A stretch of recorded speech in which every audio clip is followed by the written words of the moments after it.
Hines Water and Sewer Special Service District meeting. If you please stand, we'll pledge allegiance.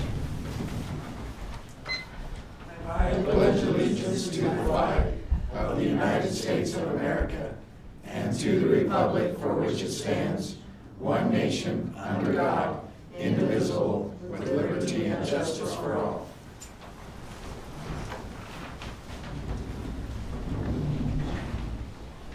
Okay, roll call. Ross Gregerson, present. Neil Buckman, present. Harold Merritt, present. Marty Lisby, present. Okay, thank you. Danny Bass is asked to be excused. Oh, excuse me, yeah. Danny Bass is excused. First on our agenda is Engineer Rod Mills. Could you share some important, interesting stuff with us? No. Do your regular stuff then. Thank you, next item. So let's just do the dumb stuff.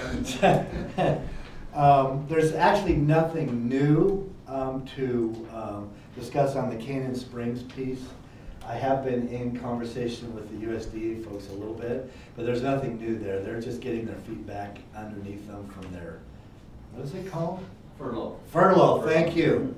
But they're back and rolling, and so there may be some more to report on that as we go further into the year, but there's nothing new there at all.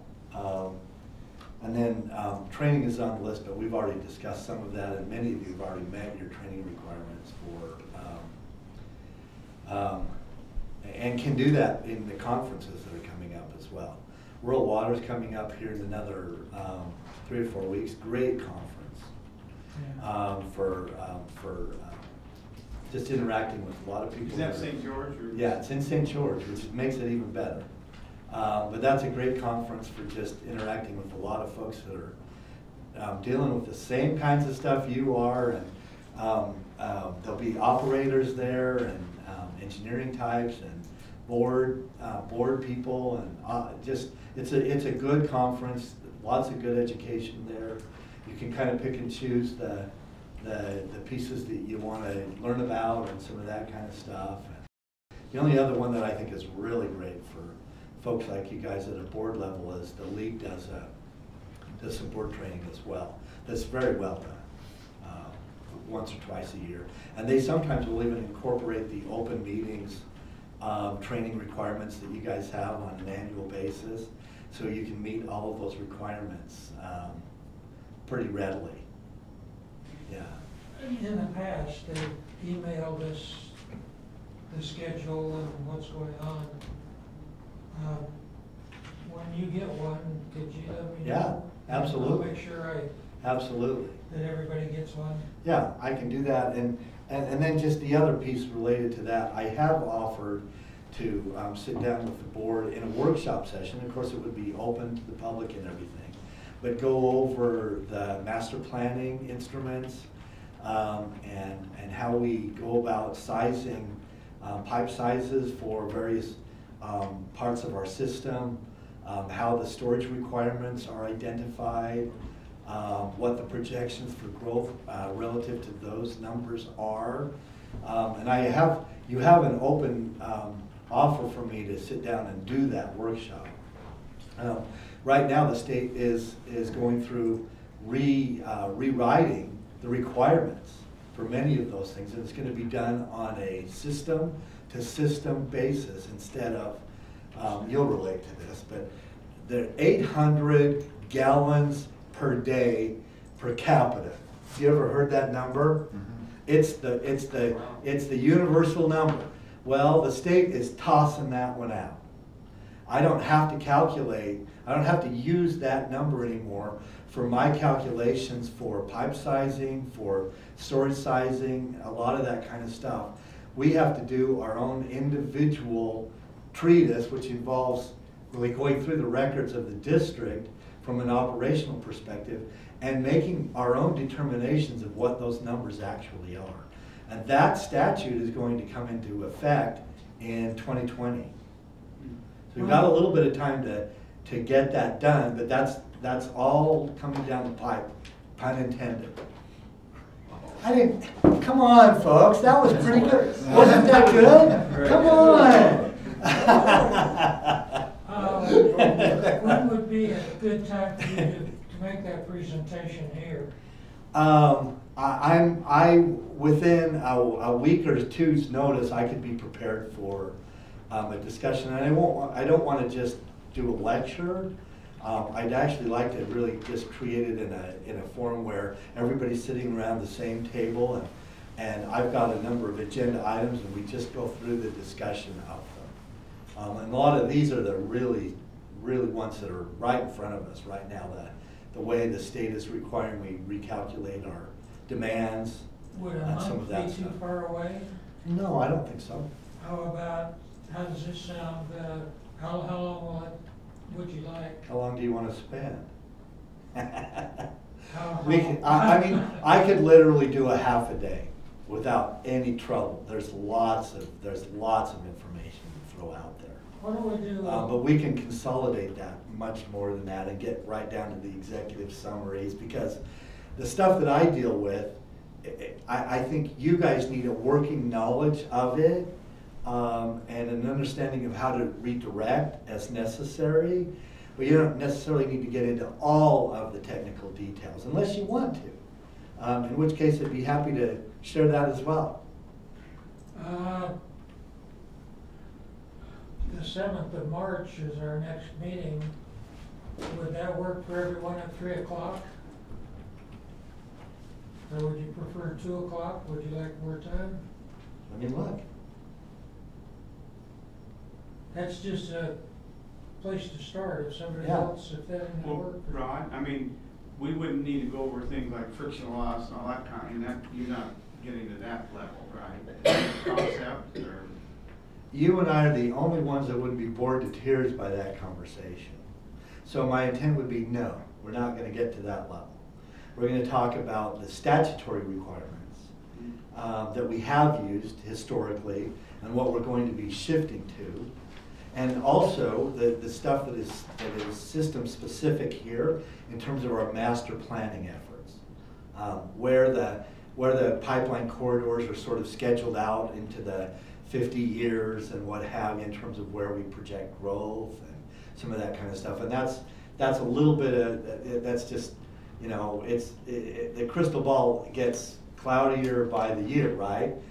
In terms of how far you project out. But we still are trying to keep up on a 20-year planning cycle, so that we have some notion for what's ahead of us in terms of projections. And you know, we'll go back and reevaluate our projections on a regular basis. But that's part of what I wanted to talk about, was some of those things that are in the queue. So I'm looking at March. So that is right in the middle of the Rural Water Conference, it looks like to me. The water conference is the week before our next meeting. That might be a fairly ideal time. Would that be a yay or a nay? I'm saying yay. Okay, 3 o'clock, 2 o'clock, what would you like? That's completely up to you guys, how much time you want to That spend. is 3 o'clock. so- 3 hours sounds like you cover a lot of information. Yeah. You'll die. I hopefully it won't bore you to tears. It's right here on the 3 o'clock on the 7th of March. But it sounds like we can pick up some of this information from the conference as well. Yes, Yeah. yes. And, You'll get, depending on, again, if you want to go to the conference and depending on what areas of, that you choose, they'll have some discussions on the new requirements. You'll get a good education on some of that kind of stuff. They have some good pens and pads and things. Yeah. But donuts, there's a variety of things to Yeah. do. Ah. Rod, would this entail, like in some areas of our district, we have a fixed amount of water. So would this entail where it goes into so obviously with a fixed amount of water, then you have the storage requirement. Is that changing, or is that, so is that part of this conversation? Yes. Yeah, we need to know, 'cause I mean, Yeah, it is, actually. I mean, it's, I don't think the state has made a change that is as fundamental as this in my entire career. This is big in terms of what the size of infrastructure, how it's handled. It even has a fallout complication for fire protection and how that's calculated. And so there's even an interface with that piece of it. But it's good, because what they're really saying now is, you know, we have better data. We don't have to just throw a number at the wall and make everybody abide by that number. We're way different in terms of our water usage here than Logan, as an example. I can just, you know, and you can intuitively appreciate that. But up until recently, those differences have not really truly been addressed. We've been sort of tied to certain criteria. And it's worked, but I think we can do better, and I think that's what the state's trying to do. Yeah, I mean, is there things looming there that we're gonna have, I mean, in the next year or two? That might The next year, yes, storage or yes, something for- yes, but That in stuff terms we of, need, yeah. in terms of capital infrastructure, there are no emergencies for us that I can see. I'd have been screaming those alarms already if I had seen them. But in terms of the numbers that are coming forward, yes, we are going to need to make some adjustments in our storage. We have plenty in one area, we have not quite enough in another. There's things like that that hopefully we'll figure out some solutions for. And they give you some time to do that. But initially, I just really want everybody to be plugged into what it looks like. For us in specific. So where are they getting their data per capita, per day, per house? They're actually requiring us to gather the data for them. Yeah, it's coming from us. The reports that our operator, that was second person, wasn't it? Yeah, I'm sitting right here. That Dell has to provide is That's what I is already in preparation for these changes. Yeah, they're already requiring some of that information up front. Yeah. Okay, anything else, Rod? I've overdone it, I think. No, you did, you got the meeting set, and very good. Appreciate your time and effort to get here and to help us. Water Superintendent Dale Harris, what? Just want to revisit a few things that we need to be looking at for 2019.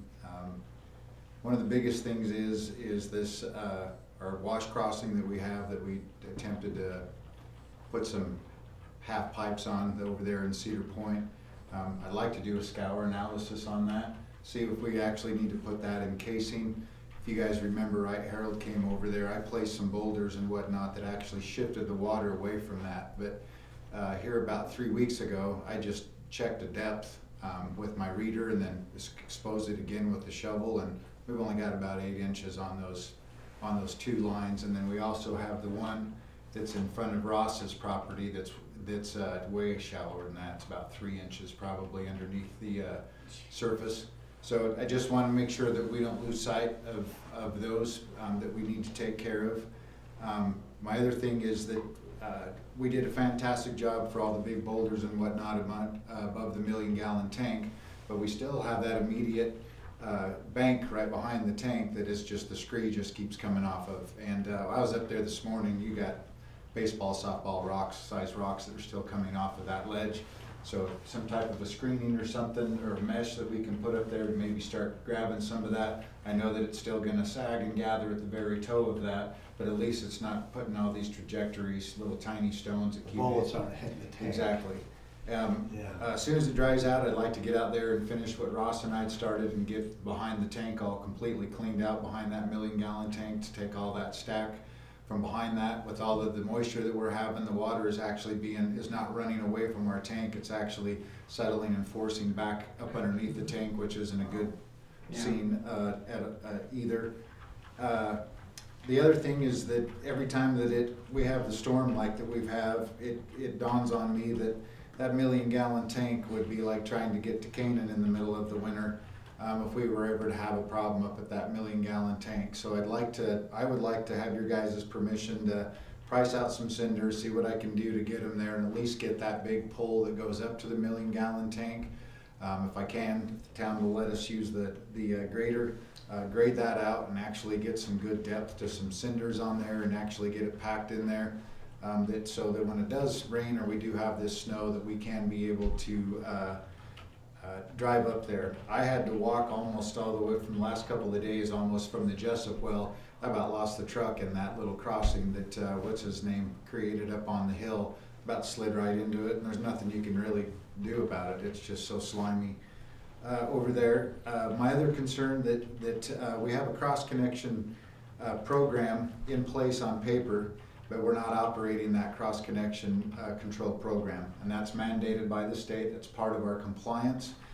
We actually have that program on paper, but we're not doing anything for it. So I would like to start implementing our cross-connection program, start doing the hazard assessments that need to happen through the residents, making sure that we don't have these cross connections, especially in this town where we don't have a secondary system and we've got folks that are just taking tees off and putting them into irrigation on their property. And of course, you know, the worst case scenario is that if the perfect storm happened and the phone rings and you know, the lady's mixing up a thing of herbicide and she drops the hose in there and somehow there's a negative, all of that just took off and went into those folks' home, and of course it's not a good scene. So I would like to start implementing that. I would let you guys know and let you guys see the paperwork and everything, and so you guys would get the magnitude of what I've got to do. But I've got to go to every home and do a hazard assessment of every home. I've got to make sure that they have a cross-connection program after our double check that happens out at the street. So if they do have a connection that goes to an irrigation, we have the authority to make them put in the proper assembly in there to make sure that there is no backflow coming out of that. And of course, checking for gaps off of hot water heaters that are in utility rooms or whatever, and making sure that 2-inch gap exists. The other thing is we got the operating permit. It's all done and registered with the appropriate people with the county and with the state for our operating permit for 59. I kind of, with the shift that happened with Ensign and with the management change the first part of the year last year, that kind of got lost in the shuffle. I picked up the ball on that after our sanitary survey, and we've finally got that done. We need to not forget that we need to do the fence around the 59 well and get that, finally get that taken. And like I say, I've got a post hole auger. We can do all of that in-house. I don't think that we need to. The razor wire, I'd prefer that if we do that out, if we you know, contract that out so somebody shows up in the proper gear to be able to do that razor wire. And at the same time, I would look, because we have everything over here for well number 2 for the razor wire. We just need somebody. We just don't have the equipment to be doing that. One little slip up with that and you're gonna bleed out in a hurry. As you guys know, I got the blue staking going here, I don't know, 45 days, 2 months ago. Turns out there's a lot of blue staking that happens in town. You guys will see that for the bills here because we get charged 93 cents, but I'm getting an average of probably 5 to 7 of those a week that I'm getting for blue staking. My consumer confidence report's coming up, so I will be compiling all of my samples. I got 2 coolers here that I've got to get a whole bunch of sampling done before June, so that I can have the consumer confidence report taken care of. Water usage report, I'm going to get with Ben. I've already got stuff done on my side. Hopefully we can do that maybe next week. I think Ben's in here. Yep. But I'll get with Ben on that because he's got numbers with our meters so that I can be able to turn that in. Other than that, we're in good shape. I talked with Kurt Webb this morning about that upper spring and the level that's supposed to be in that upper spring. He's going to come with me the end of next month and kind of show me where he thinks, because he says he's not getting the flow at his place from that upper spring. So The spring itself, the manhole, the spring itself is completely clear. I don't have any roots in that, but when we took that over, you were up there the first time, we were almost up to the second step to the top. He's always been able to get into that, and he said it's maybe up to his ankles. So he said that, you know, probably, because he wasn't going up, he told me there was, of course, the family squabbling was going on, no one was paying him to take care of that spring. So, in all honesty, he didn't go up there for like 5-6 months. So, I think we've actually got something in the line. I've tried to flush stuff out in the wash. I explained to him that I get great flow out of that upper one when I turn it into the wash when I've cleaned it out. So, it might be down past that turnout. We just need to identify that. So, when summertime comes, I've already got that cleared out, but Kurt's more than willing to take his time and give me a hand with that, and maybe he can enlighten me a little bit with that up there. Other than that, that's about it. Okay, refresh my memory on that. There are some relief and clean out valves along that main line too. Two. And I've opened both of them, and I get great flow out of those. So I believe that is happening. After it levels off at the bottom? Yep, exactly. I believe, and I don't think that's something, I think we inherited that plug. Let's put it that way, because we found it full when we first went up there. We found it full. I've never seen it that low. You know that I tried to get in that thing that one day, and it's been full. It hasn't risen. We still have water going out the overflow. There's nothing flooding. There's nothing going wrong. But of course, we want to make sure we've got that full flow coming out of that upper spring. Lower spring, Kurt's going to educate me on that. I don't know how he's knows the difference in between those, because they come in and go into one line. But he's been, operating that thing on and off for 35, 40 years. He's got some insight into it. As soon as it dries out, so it's not so dangerous to get up there, we'll have to, excuse me, look into getting some ways to open that line up and flush it out down the valley. Yeah, on that note, there's still another thing that, we still have, and they're not potential cross connections, they are cross connections that happen before that holding tank that go out to those folks' cattle. I need to just, we need to, they're not going to pay for it, of course. It's our responsibility. It's on our side of the pipe, so to speak. But I'll get you guys the prices, but I need to put redundant checks in both of those, because those go out to cattle. Who knows what's going to get siphoned back up in that line, and that's right before it goes into the actual holding tank. So I do need to dig those up, and I need to get those in and create their own vault for those check valves. Okay, I'll give you a hand when it dries out some. Okay. We'll get around up there. Thank you, Dale. I think as far as mitigation of the main lines, the risk to those breaking, those steel pieces, we could cut those in half and drop them in concrete. I think that would work. Our whole plan would have worked. We just, it was a good thing and a bad thing that day. We discovered we had a dedicated 6-inch line that we didn't know that was there, and I found it with a bucket instead of knowing that it was there. So it kind of left us, we just got that tight space now in between those lines, and in all honesty, I don't think the backhoe's got the oomph for me to hang that thing clear out, that big long thing out of there, and having both of those pipes exposed. Yeah, the stress factor that comes with that, if something was to fall, we just busted both of those pipes. So yeah, we just need to come up with a good solid plan of what we're going to do to be able to protect that. I'm not even against, since I placed those rocks, even making the wash a little bit wider on this side and poaching some more rocks off the hillside or whatever and building us that barrier, and then putting those pipes, the propane tank that we had price cut up for us, and putting those on there. It's just, I'm nervous about, because we have to use the extend-a-hoe for that, and once we get out so far with that extend-a-hoe, we start compromising what that hoe is going to actually handle with the weight out on the end of the bucket.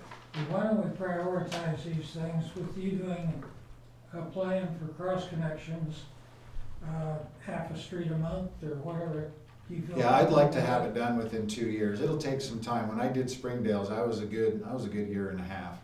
And then we have to enforce that cross connection. So we will give folks 90 days or whatever to come in compliance, and then I need to come back and make, because those check valves, those don't go in at our cost. Those are the customers. That's their side of the meter, but we are responsible.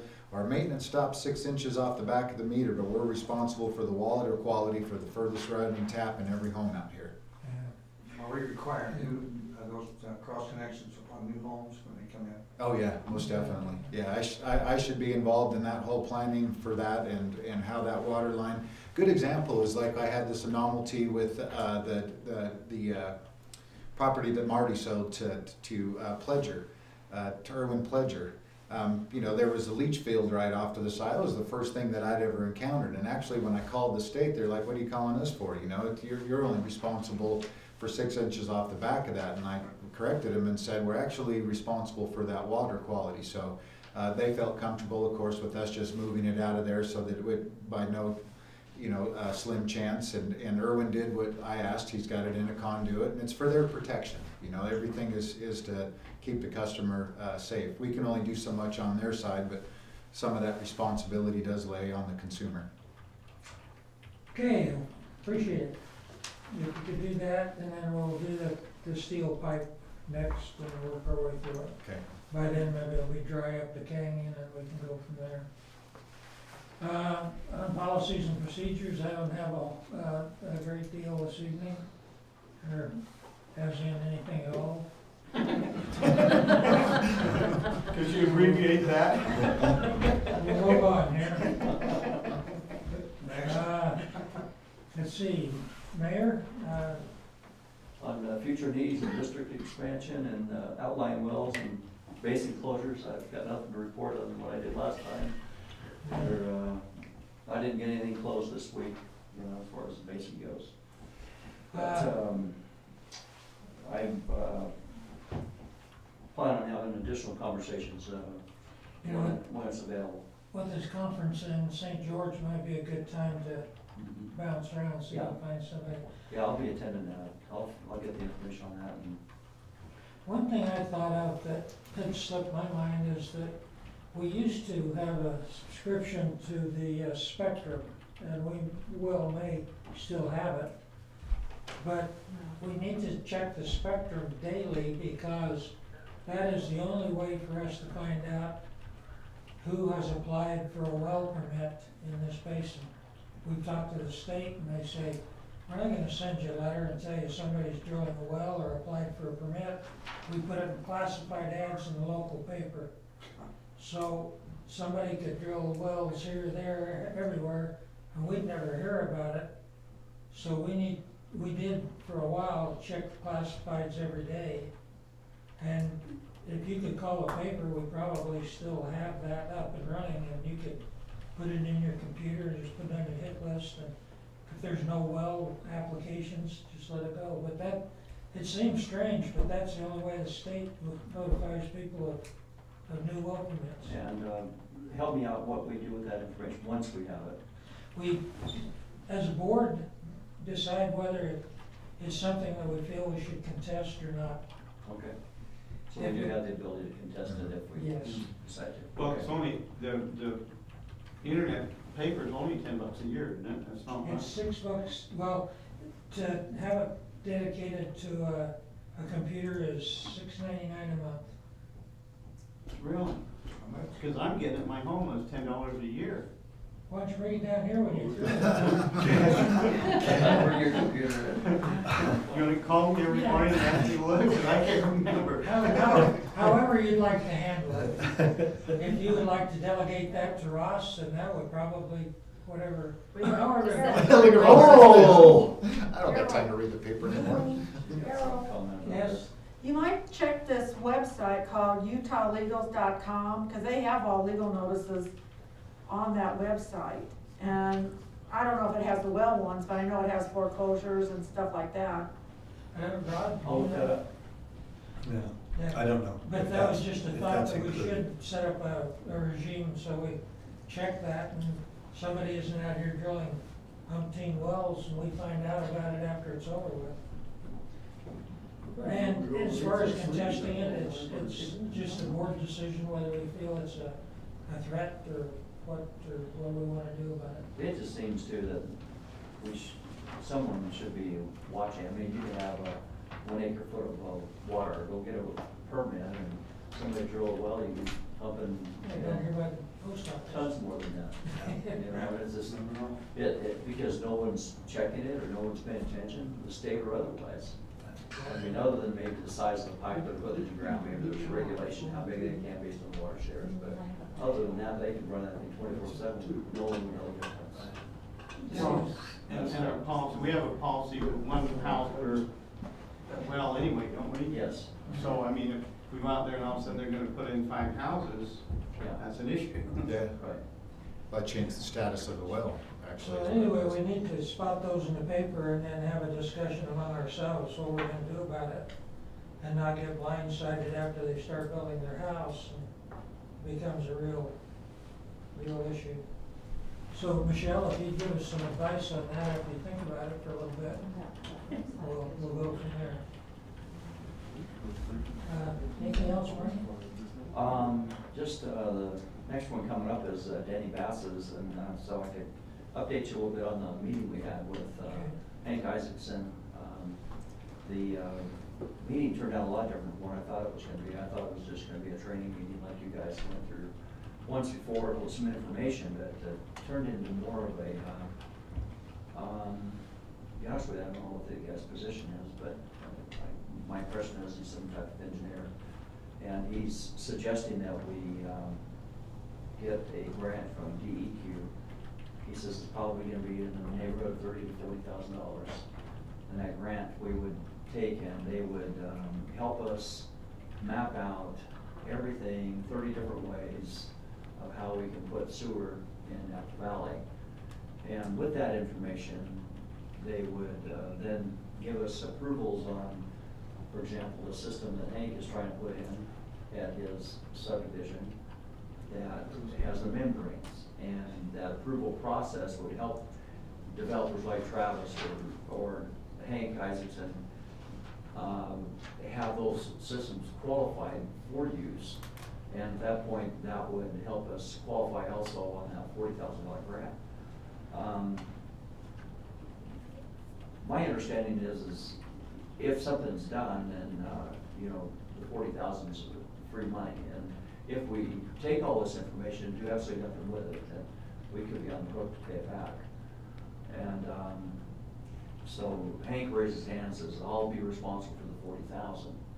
But that means that, we gotta have something in writing on that, because we don't wanna be start paying a bill for 40,000 and not have the ability to go out and start doing anything that they recommend. But they basically would cover everything from membrane systems to sewer pond systems and everything in between, staging where we can start it, like on this, across the way, we put a membrane system in, it's all piped up, and eventually then it goes into maybe a sewer pond system, and where those sewer ponds might be located, and their study is pretty in-depth in that. I don't know if Rod knows a little more about what I'm talking about. I'm trying to share what I gleaned from the meeting.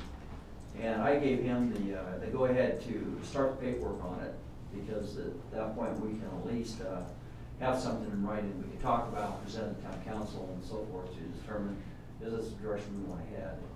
So it's not a matter of already committed to that as much as let's get the paperwork started so we can get more information on it. And so basically what that would do is put us in the sewer business with the beginning with, like the development banks or Travis. Right, and we would be having them implement these systems, and then we would begin to charge everyone that's connected to that system to pay the maintenance on that. And that's where we get into the sewer business basically and start collecting money to manage them. And so we have to, I mentioned to Dale, he was there as well. Am I missing anything on this? No. All right, but anyway, that I want to know who's using that system that Hank's talking about. Put it in, because he and I are, whoever else, Denny, but Ben, whoever wants to go, we're gonna hop in the car and hop on a plane wherever it is and go to California and let's talk to the people and inspect the system, talk to the people who are servicing it, how do they like it? You know, get some firsthand knowledge from the municipality that's using this implemented system. And so we want to have that, and kind of left the ball in his court to give us that information, because, you know, we want to be able to have some firsthand knowledge away from him and his preferences to determine is it what we like. And I'll you know, lean heavy on Dale on that, but I think that all of us need to, a couple of us at least, have to go there and actually physically look at it and decide that's what we like. So that's kind of what that meeting was about, and we're you know, we're still trying to push forward with the developer agreement, but we have basically they've got to go back to the PC on their project, because they've only got phase 1 and 2 approved, and what they're doing is so much more than phase 1 or 2. I just told them, I just think we need to go back to the planning commission on Jefferson Canyon, because we only have 1 or 2 that are even approved.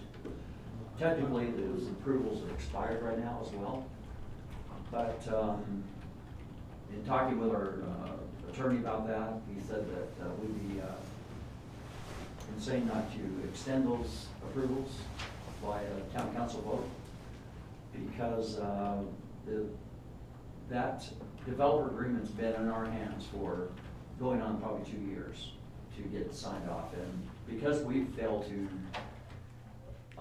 do the due diligence on our end, that, you know, it's not a good idea that we try to stifle that developer or that particular approval because of lack of a developer agreement, which is our fault, not his fault. He's been trying. Yeah, I Anyway. concur that if there's any way to grease the tracks on this and move it forward without having to go all the way back to the beginning. I talked to Hank, and I thought, then the fire chief was there, there were a lot of people there, I thought we had the first phase or 2 pretty well set. And then Hank called and said they decided to do it all the way up the canyon, and I thought, Hank, I don't really think you know where this is going. This is going. Well, he has, we've sat down with him and gave him the options. Say, here's plan A and plan B, because I think we can do a town council vote. I think most of them would be in favor of just extending it, because it's not his fault that our attorney died. It's not his fault that, you know, we've dropped the ball and not followed through with the last 3 mayors, really. I've got this thing, 5 months ago, and I've been pushing on it, and I can't make it go, you know, fast enough, because the attorneys, they take for frickin' ever to decide this stuff, and that's not his fault either, you know. So, but anyway, Well, that's what I think we should do on phase 1 and 2. I told them that we should go ahead and just put it before town council. It's just by the time we decide that, it's too late to put on the agenda for this last meeting, but we'll probably have that on the next meeting to give him an extension on that approval. just should have come up for your information. I gave him a will serve letter in general form, just that we had it available, that we would be able to deliver 360 acre feet of water to it. So we have plenty of water to allocate to the project if that happens to come up, that's covered. Well, he wanted to put it in the fast track and on the whole project, and that's why he suggested that we get on the calendar for planning commission. The reason it's not on there right now is Sean put some pressure on him to include about a 4-acre park.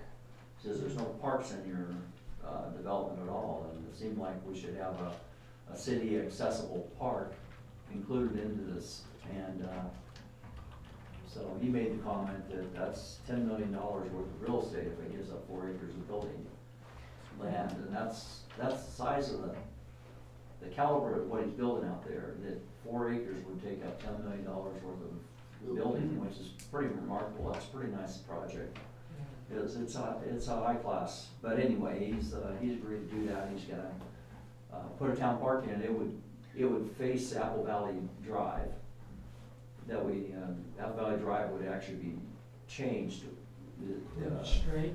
Yeah, it wouldn't connect where it is in the SR 59 now. It will connect in where the station is. But on that someplace, we would have about a 4-acre park that the town people would have complete access to. Poor old people could go sit on Yes. benches. Yes, play chess.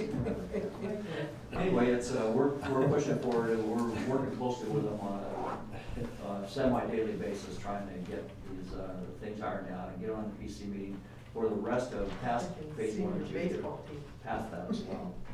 Well, great. But, anyway, it's, Glad to hear that.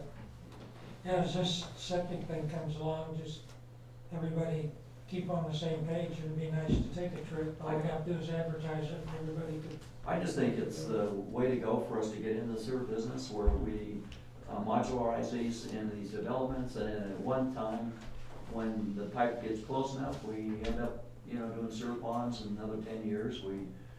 You know, it's just a matter of connecting the pipe that's already there and off we go. I mean, like dry sewer up at Cedar Point, we could be doing this type of system up there. Yes. So it could be that at some point it makes sense to do that. But I think for the water quality in the long term, I think right now is a good time to make these larger developers do this just as a protection, even though we go out and get all the permits we want for septics. I just think it's Yeah. wise to force these guys to do this now so we get these, stop using septics. It has to happen at some point. We're not now. Anyway, that's kind of what my goal is on doing that stuff is, let's push it now, because it's, I just don't think it's, you know, if you take what it costs per system, times how many lots these guys are talking about putting in, it pays for it. And then it's better water quality for the long term for us, so. Okay, very good. Anyway, that's kind of some stuff that has been happening since last meeting. Okay, well, we'll wait to follow the paperwork. Did you have any comments on that, Rod? No, that's, yeah, we can certainly dive in and support that discussion. Does the DEQ, does this sound reasonable that we should be having this done? Well, Boys explained to me that they would just give us, you know, 20, 30 different options of how we can accomplish this, and I just could hardly see the argument against having the information. But right. The concept is correct. and the execution is, because I can tell you're holding something back. Well, there's so some details. Be honest with it. Well, so they give you the grant money, but there's strings attached based on what programs you select going forward. And that generally speaking, that grant gets absorbed into the project that you select and have to get funded through the program that pushes you back into the loans and programming through the state. In other words, the project pays for it in some fashion. Well, yeah, you still end up paying for it. In the case of the developer, you know, where they're gonna pay for it, then they're gonna have to repay that 40,000. Yeah. It's really what we have to do. So Right. when Jepson does say, okay, I'm gonna put in a septic system that's approved by them, and they have to really repay the grant because we're not gonna take out a loan from Right. Jepson. Right. You know, does that make sense? Yes. And that's kind of how the conversation kind of went. So Right. we'll get all the i's dotted on that. Right. And t's crossed as far Right. as, you know, Yeah. putting his feet to the fire before Right. we go and sign the dotted line. But- Right. Well, we need to wade out into the pond and find out what we've got. Yeah. So, And that information will help us out on future On all developments the somewhere others, else, I you know. agree. If it's the sewer pond, I'll be busy that day.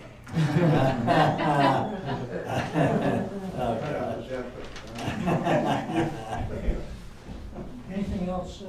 No. Okay, thank you. Good. Ross Graderson? Well, I don't have a lot tonight, just other than the fact the wells are in a resting position, aren't they now, Dale? Yeah. Snow. Is there a little break before? Yeah, not a lot of watering going on right now. You know, we still at some point need to address the Cook well, you know, but right now with the 2 wells over there at Cedar Point, we're at least we have some redundancy, Yes. which we like, and Yeah. we now, It was the best summer that I've had since I started this job. yeah, Well, it's probably one of the first years when the wells were shut off during the summer. Yeah, exactly. It's Yeah. nice to fill the 1,000,000-gallon tank and actually shut something off instead of just watching the level just keep going like this. As the well just runs, the tank just keeps dropping, so. Remind you all that before we got that done, that 1,000,000-gallon tank at 2 different times one time was down to 50,000 gallons, the other time was down to 75,000 gallons. So that well 59 was critical for Cedar Point, that's for sure. Yeah. And then with the backup on 81, we're good there. Yep, right? yep. And I just ran that, I started that up and just ran it here about 3 weeks ago. Just exercising it or? Yeah, yeah. Making sure our aquifer hasn't caved in on us. Jay, what kind of gallons per minute did you get out? Out of the Jessup well or out of 59? Both. Jessup well without the pickup pump is about 23 gallons a minute. With the pickup pump varies between 28 and 32. And I actually throttle back 59, but if I was to leave that wide open, it runs at about 92 gallons a minute. But I throttle it back because of the air problem we end up having, and I've found that happy medium that happens there, so I run that around 78 gallons a minute. It's more of the depth thing that I gauge 59 off of and not a flow. So I gotta keep it around, I gotta keep it about 40, well the exact is 43.173 is where it's gotta be, or I get stinky water or I get air. So when I fire that up, I come back to it multiple times for, I don't know, the first 4 or 5 hours just to make sure that it hangs in that area and everything settles out, but it's worth it. You're talking that pumping level then? Yeah, Yeah. yep. Cool. Yeah. Okay, that's all I know, Chairman. Okay, thank you, Ross. Neil? Not too much on construction and acquisition, we're just waiting on the developers to look into that 150,000-gallon tank. Yeah, it has to have some things roll forward before we do any more on that. Excuse me. That's all I got. Okay, consent calendar, I think is in our packets. I reviewed it earlier today, and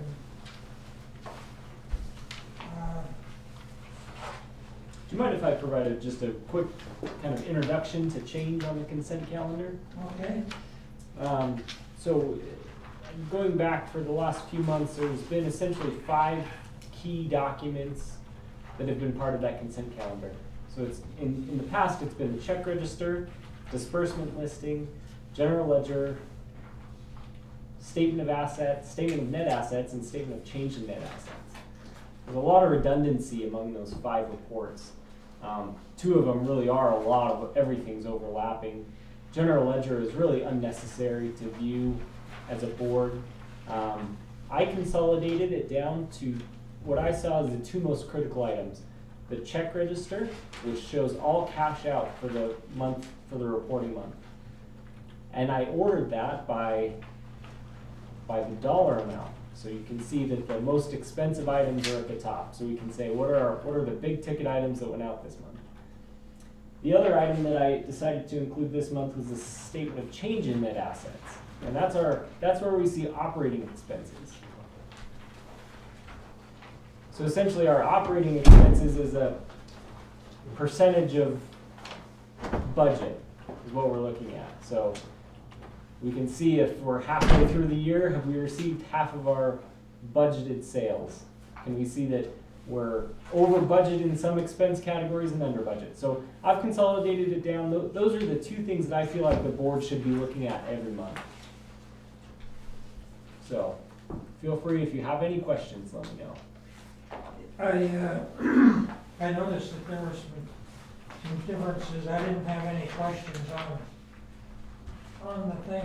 I did hit this one that said there were 2,000% out of whack. The heart fluttered a little bit until I saw the budget was $20. It can throw you off a little bit. Yeah. You can get into thousands of percentages if the budget is really low. So you you do have to take it in context.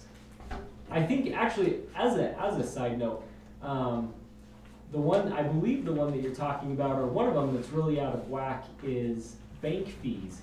And so we have a developer in town who likes to pay impact fees with a credit card. And up to this point, I've accepted it because that's what we've done so far. I would suggest that we move away from allowing impact fees to be paid with a credit card. Or we charge a. Or we 3% fee or we something. charge a fee. Yeah, we can pass a fee along. That's Yeah, allowed there's as a- well. 3% or so, pretty standard. Yeah. Credit card use 3 or 4 or something like that. Yeah, but what, in my opinion, whatever you're comfortable with, just so it works for you. Okay. If that's all right with the board. Anybody have any questions or comments on the consent calendar? I personally don't have anything that jumps out. Mouse, you all right? All right. Mayor? Yep. Okay, I need a motion to accept the consent calendar as presented. I'll make a motion that we accept the consent calendar for, get the date on here. 7/1/2018 through 12/31/18. I second. Vote, Aye. Aye. aye. Aye. Okay. Now, the auditor's report. I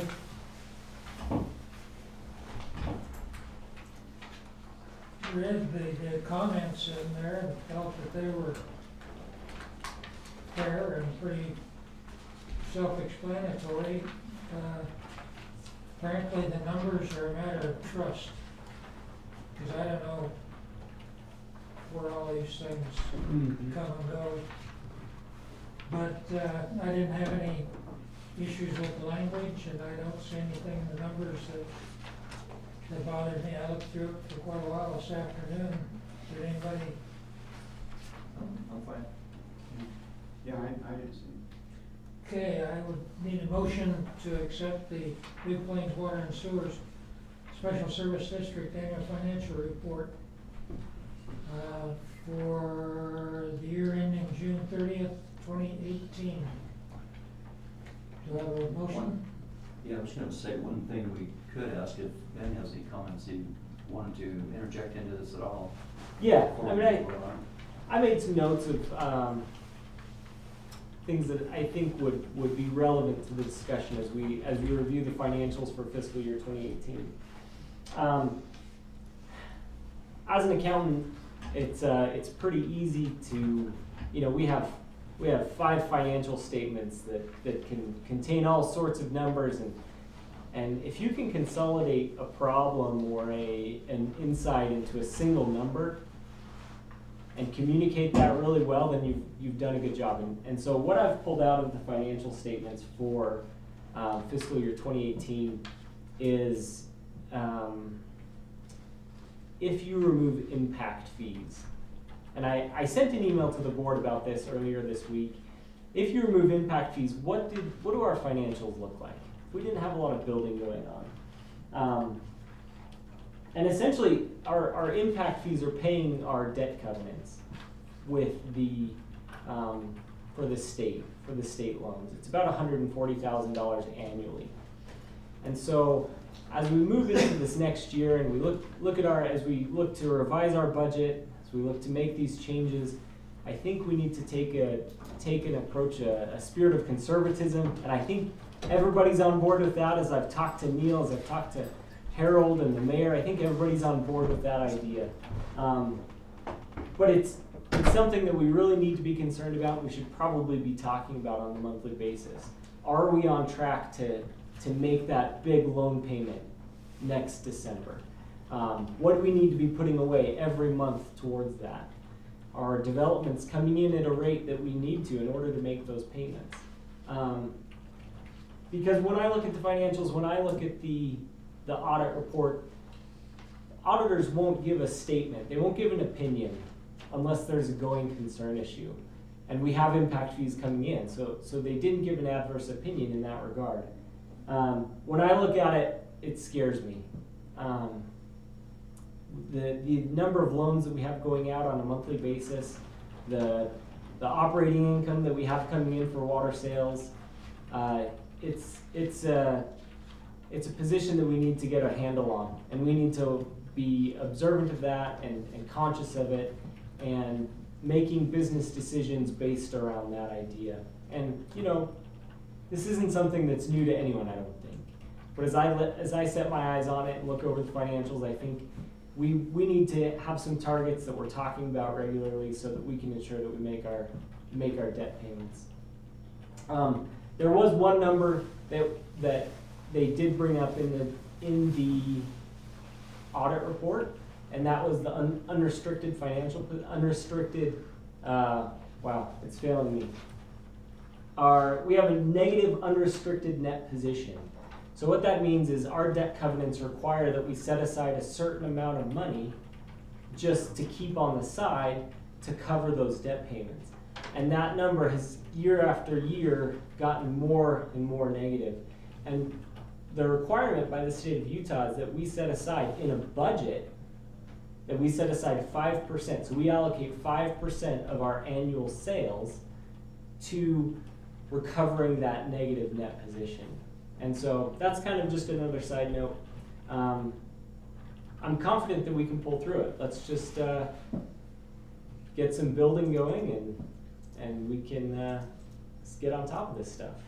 And one thing that may or may not have made any difference, any real consequential difference, is the fact that we operated half of last year, the year under this budget, under a moratorium. And so there were projects that came to town that we couldn't go forward with because of that. Now, they may have actually done something and maybe not, so it's an unknown, but I'm more optimistic about things actually, the gears actually turning unrestricted as far as a moratorium, because that was not helpful, and again, you'll never know how hurtful it was, but I agree, we need to set the money aside, we need to be a little broader in our gathering of funds rather than just impact fees. Thank you. Yeah. Did you have anything else, Ben? No, that covers it. Thanks. Appreciate it. Thanks for mentioning that. Yeah. So, need a motion? Anybody want to do that? Now I'll make a motion, we accept the annual financial report for the year end June 30th, 2018. I'll second that motion. Vote? Aye. Aye. Aye. Aye. Okay, our budget is accepted. I don't know of anything we need a closed session for. Would anybody make a motion to adjourn? Make a motion to adjourn. Second. Vote? Aye. Aye. Aye. Aye. Okay, thank you, everyone. Michelle, back from Jess. So, did you see that commercial that, oh God, just went? No, not that, that one's hilarious, that, Joe Ingles did. Did you see that during last night's game? Yeah, so when you were talking to Mark, that was actually gonna make a real Is this the difference signature about Michelle's folder? not even know what I'm talking about. Marty, yeah, can I add these to it? Show weirdness, you know, they'll. Hey, I'll grab a 20. That's all the advice I got.